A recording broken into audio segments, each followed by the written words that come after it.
अच्छा जी, अब ये ईयर 2020 का फेबररी मार्च का क्वेश्चन नंबर 2 है। वेरिएंट 2 फेबररी मार्च में वेरिएंट 2 ही होता है, ठीक है ना। देखें क्या कह रहा है। कह रहा है GHB limited maintains a full set of accounting records and prepares monthly control account भी बनाते हैं। The following information was provided for November 2019। ये नवंबर की इन्फॉर्मेशन है, तो 1 नवंबर मेरी ओपनिंग होगी और 30 नवंबर मेरी क्लोजिंग होगी। अच्छा, purchase ledger control account balance at 1 November, जो ओपनिंग बैलेंस है आपका, जो कौन सा बैलेंस है, ओपनिंग बैलेंस, क्योंकि 1 नवंबर जो है वो है मेरी ओपनिंग डेट। अच्छा, ओपनिंग बैलेंस जो है वो अननोन है।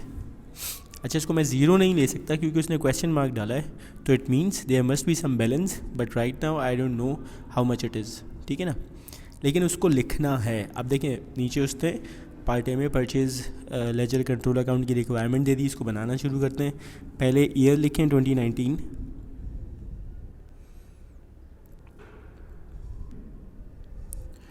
उसके बाद मंथ नवंबर का है तो दोनों तरफ नवंबर लिख लें। अब परचेज लेजर कंट्रोल अकाउंट का ओपनिंग बैलेंस जो है वो हम लोग क्रेडिट साइड पे लिखते हैं, तो मैंने लिखा बैलेंस BD। फ़िलहाल मुझे पता नहीं है। अच्छा, ये मैं क्रेडिट साइड पे, हमेशा इसका बैलेंस क्रेडिट साइड पे भी आता है, डेबिट साइड पे भी होता है जब कभी सप्लायर का नेगेटिव बैलेंस होता है, लेकिन वो मेंशन करेगा। अगर कुछ भी मेंशन नहीं किया तो परचेज लेजर कंट्रोल अकाउंट का बैलेंस क्रेडिट है और सेल्स लेजर कंट्रोल अकाउंट का बैलेंस डेबिट है, अगर कुछ भी मेंशन नहीं हुआ हुआ, अदरवाइज़ वो मेंशन कर देता है, ठीक है ना।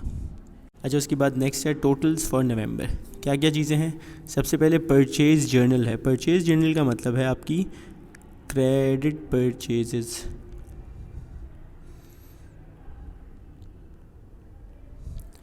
क्रेडिट परचेजेस जो हैं वो परचेज लेजर कंट्रोल अकाउंट में लिखता हूँ मैं ऑन द क्रेडिट साइड, तो मैंने लिख दिया परचेज जर्नल।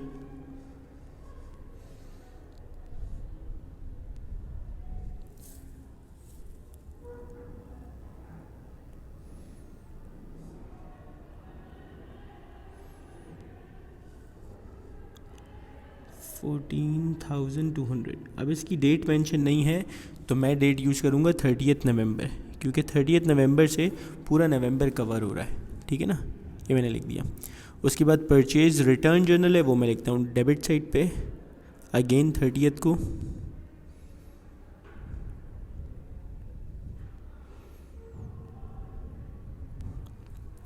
देन है cash purchases. We do not record cash purchases in purchase ledger control account. Commission receivable, ये मेरी अदर इनकम है, ये भी परचेज लेजर कंट्रोल अकाउंट में रिकॉर्ड नहीं होगी। कैश डिस्काउंट रिसीव, जो मुझे सप्लायर डिस्काउंट अलाउ कर रहा है, मतलब मुझे डिस्काउंट रिसीव हो रहा है एक्चुअली सप्लायर की तरफ से, वो मैं डेबिट साइड पे लिखूँगा।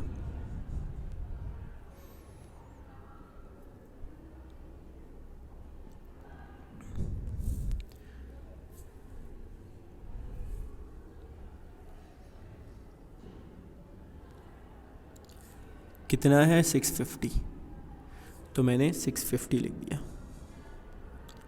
अच्छा, परचेज रिटर्न का भी बैलेंस 1160, ठीक है।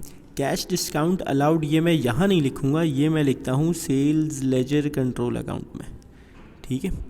Cheques paid to trade payable, ये लिखेंगे। पेमेंट टू सप्लायर्स है ये आपकी, कितने पैसे पे कर दिया आपने सप्लायर को, 11420,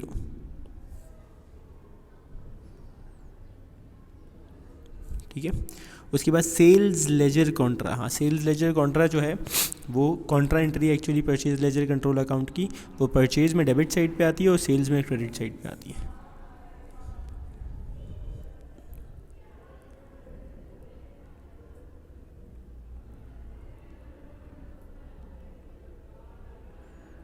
इसको आप सेल्स लेजर कॉन्ट्रा भी कह सकते हैं, इसको आप set off against sales ledger भी कह सकते हैं। And the amount is 250।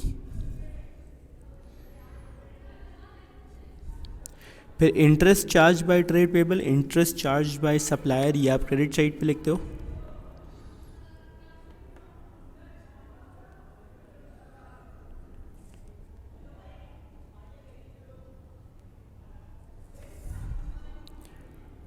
और अमाउंट है इसका 95।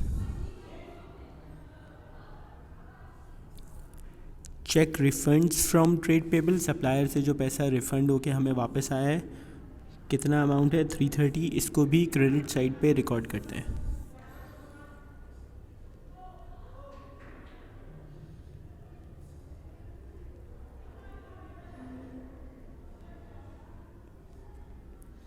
ब्रैकेट में आपको रिफ़ंड लिखना पड़ता है, अदरवाइज़ बैंक आप कंफ्यूज हो जाओगे, क्योंकि ये भी बैंक है जो सप्लायर को पैसे दिए हैं और ये भी बैंक है जो सप्लायर से रिफ़ंड है।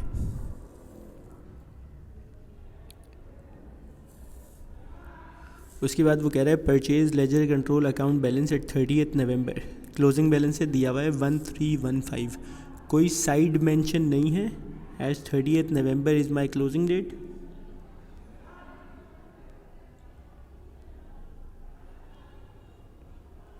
कोई साइड मेंशन नहीं है तो आपने नॉर्मल उससे चलना है कि ओपनिंग बैलेंस परचेज़ का क्रेडिट साइड पे लिखेंगे, क्लोजिंग बैलेंस डेबिट साइड पे लिखेंगे। मैं डेबिट साइड पे लिख रहा हूँ, होगा बैलेंस CD 13195। सही है, सारी इन्फॉर्मेशन आपने पुट कर दी। अब देखें वो क्या कह रहा है, prepare the purchase ledger control account, वो मैंने कर लिया है। For GB limited for November 2019 हो गया है। बैलेंस द अकाउंट और 30 नवंबर 2019, तो अब हमने इसको बैलेंस करना है।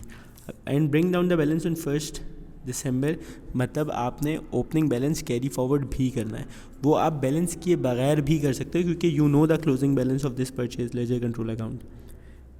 कैसे करेंगे,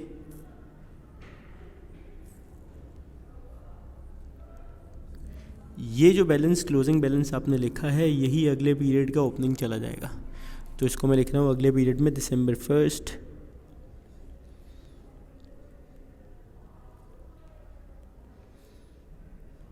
बैलेंस BD 13195। ठीक है, अभी तक ये कंप्लीट नहीं हुआ क्योंकि opening balance is still missing. अच्छा, इसमें एक और बात बता दें, यहाँ मैंने कहीं डेट नहीं लिखी। जब आप एक डेट के बाद किसी और जगह पे डेट नहीं लिखते तो यही कंसिडर होता है कि ये सब भी 30 नवंबर ही हैं, तो खाली छोड़ना भी ओके फाइन, कोई मसला नहीं है। ठीक है ना। अब मैं इसको ओपनिंग बैलेंस निकालूंगा। ओपनिंग बैलेंस निकालने के लिए आप इसको बैलेंस करेंगे। सबसे पहले डेबिट साइड का सम करें क्योंकि वो बड़ी है, 26675। इसको एज इट इज़ कॉपी करें दूसरी साइड पे, इसमें से माइनस करें 12050,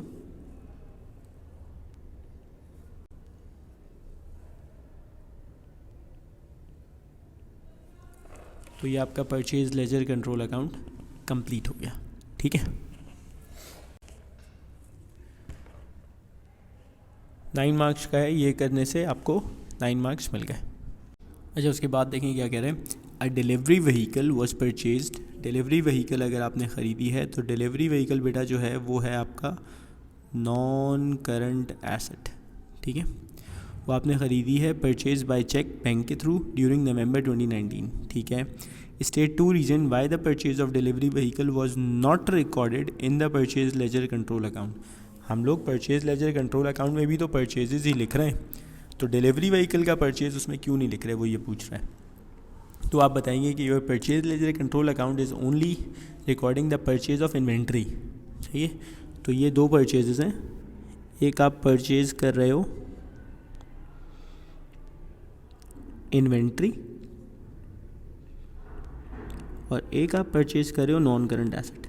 ये जो इन्वेंट्री परचेज कर रहे हो ना, सिर्फ इसको आप परचेजेस का नाम दे सकते हो, मतलब you can only record purchase of inventory in the purchases account, या आप ये कह लो कि सिर्फ इन्वेंट्री की जब परचेज करेंगे तभी उसको परचेज लेजर कंट्रोल अकाउंट में लिख सकते हैं। जो नॉन करंट एसेट का परचेज होगा वो इसमें नहीं आएगा। सही है, तो इसका आप रीज़न लिख लें, purchase ledger control account only records purchase of inventory, non current asset के परचेज को रिकॉर्ड नहीं करेगा। एंड द अदर इज़, आप ये भी कह सकते हैं कि purchase ledger control account only records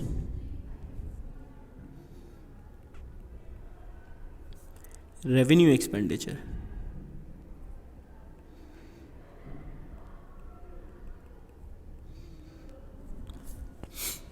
चाहिए। Purchase of non current asset जो है वो आपका कैपिटल एक्सपेंडिचर है, ठीक है। उसके बाद कह रहा है state the most appropriate method of depreciation for the new delivery vehicle. Delivery vehicle का most appropriate method of depreciation आपने बताना है। So there are 3 methods. एक है आपका स्ट्रेट लाइन, एक है आपका रिड्यूसिंग बैलेंस मेथड और एक है आपका रीवैल्यूएशन।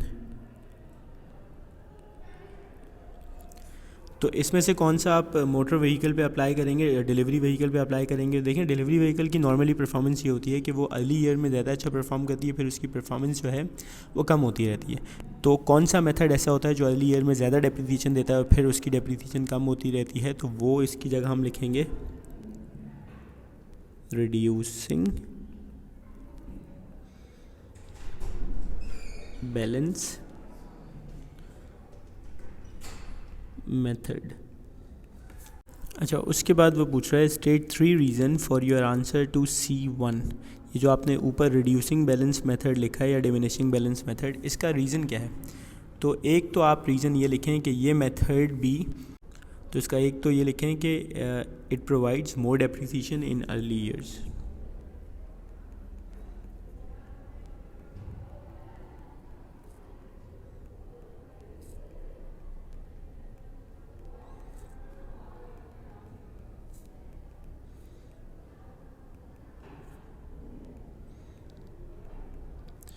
फिर लिखें कि ये method reducing balance method more realistic है, प्रोवाइड्स मोर रियलिस्टिक डेप्रिसिएशन।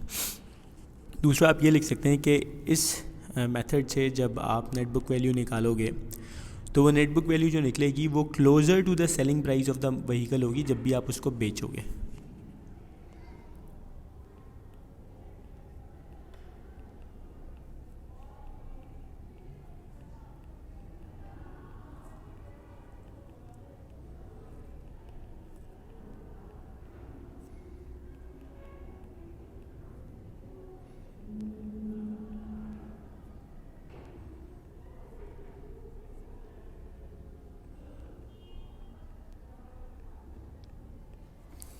मतलब अगर आप 2 साल बाद बेच रहे हो तो 2 साल बाद की जो नेट बुक वैल्यू होगी वो उसकी 2 साल बाद की सेलिंग प्राइस के काफ़ी क्लोज होगी, ठीक है। तो ये रीज़न आप लिख सकते हैं। अच्छा, उसके बाद देखिए क्या कह रहे हैं, the director of GB limited are planning to finance a major expansion of the fleet of delivery vehicles. Expand कर रहे हैं, वो गाड़ियाँ खरीदेंगे। 2.5 lakh will be required for this expansion. The director are considering whether to issue additional additional ordinary shares और obtain long term bank loan. अब देखिए वो कह रहा है उसको 2.5 लाख की ज़रूरत है, वो 2.5 लाख वो कैसे फाइनेंस करे? या तो वो शेयर्स इशू करवा दे या तो वो लॉन्ग टर्म बैंक लोन कर दे। Advise the director which of these 2 methods of finance is more appropriate, justify with 1 advantage and 1 disadvantage of each option. तो देखें इसका मतलब है वो आपसे कह रहा है कि एक एडवांटेज आपने शेयर्स का लिखना है, एक डिसएडवांटेज आपको शेयर का लिखना है, तो 2 मार्क्स ऐसे हो गए। एक एडवांटेज आपको लॉन्ग टर्म लोन का लिखना है और एक डिसएडवांटेज आपको लॉन्ग टर्म का लिखना है, तो 2 मार्क्स ऐसे हो गए, टोटल 4 हो गए। 1 मार्क की आपकी एडवाइस होगी कि my advice to the directors that they may do this. तो ऐसे आपके टोटल बनेंगे 5 नंबर, सही है। अब क्या हो सकते हैं, कौन से पॉसिबल पॉइंट्स हैं, मैं बुलेट में लिख रहा हूँ, आपने पैराग्राफ में लिखना है।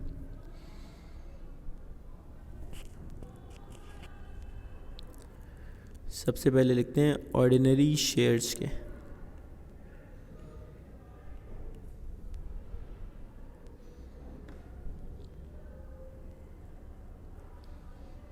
इसका एडवांटेज ये है परमानेंट कैपिटल है,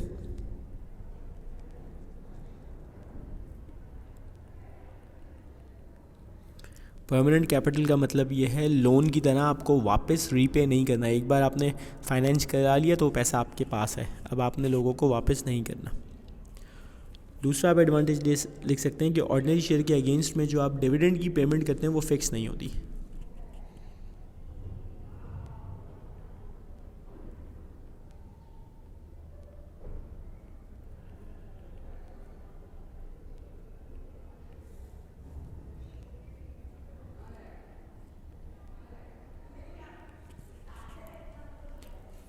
इसके डिसएडवांटेजेस में आप लिख सकते हैं कि शेयर्स इशू करना जो है वो काफ़ी लॉन्ग टर्म प्रोसेस है, टाइम टेकिंग प्रोसेस है। और दूसरा इसके अलावा डिसएडवांटेज आप लिख सकते हैं कि you need to share your profit with your shareholders. जो आपकी इक्विटी है अब वो और डाइल्यूट हो रही है और अब आपने अपना प्रॉफिट ज़्यादा शेयर होल्डर्स में डिस्ट्रीब्यूट करना है।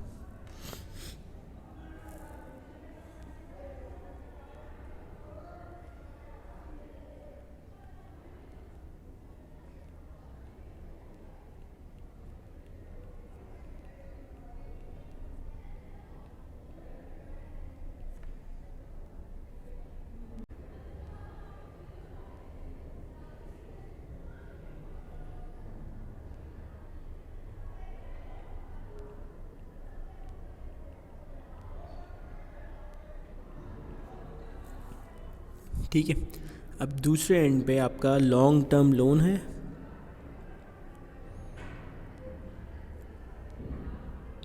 जो आपकी नॉन करंट लाइबिलिटी है। तो उसका फ़ायदा क्या होगा, लॉन्ग टर्म लोन का फ़ायदा क्या होगा? लॉन्ग टर्म लोन का फ़ायदा ये है कि परमानेंट कैपिटल नहीं है, आप वापस कर दोगे। वो आपकी ओनरशिप नहीं खरीदे, आप उनसे पैसा ले रहे हो और जब टाइम पूरा होगा उनका पैसा आप उसको वापस कर दोगे। तो ये इसका बहुत अच्छा फ़ायदा है। दूसरा फ़ायदा ये है कि जल्दी जो है वो आपको मिल जाता है, मतलब क्विक प्रोसेस होता है ये।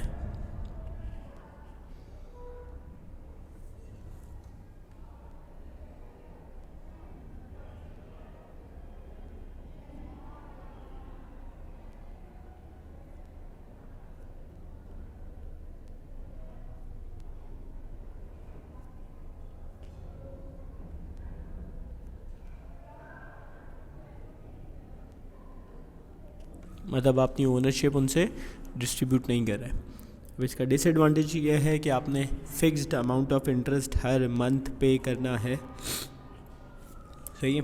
तो आपका इससे एक्सपेंस इंक्रीज़ होता है। और उसके बाद जब आप लोन लेने किसी के पास जाते हो तो वो आपसे सिक्योरिटी भी मांग सकता है।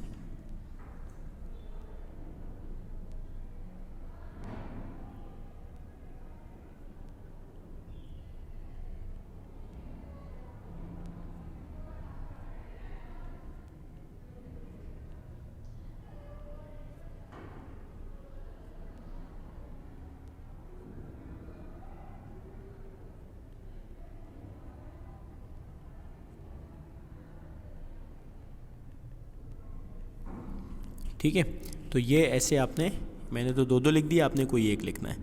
एक मार्क आपको यहाँ से मिल गया, एक यहाँ से मिल गया 2, एक इसका फ़ायदा और एक इसका नुकसान, टोटल 4। अब एक मार्क की आप लिखेंगे अपनी एडवाइस, जो कि ऐसे होगी कि my recommendation to the directors या my advice to the directors. हमेशा एडवाइस वाला जो क्वेश्चन होगा वो ऐसे ही आपका ऑड मार्क्स में होगा, चाहिए। तो उसमें फ़ायदा नुकसान लिखना है और आखिर में अपनी एडवाइस। ठीक है जी।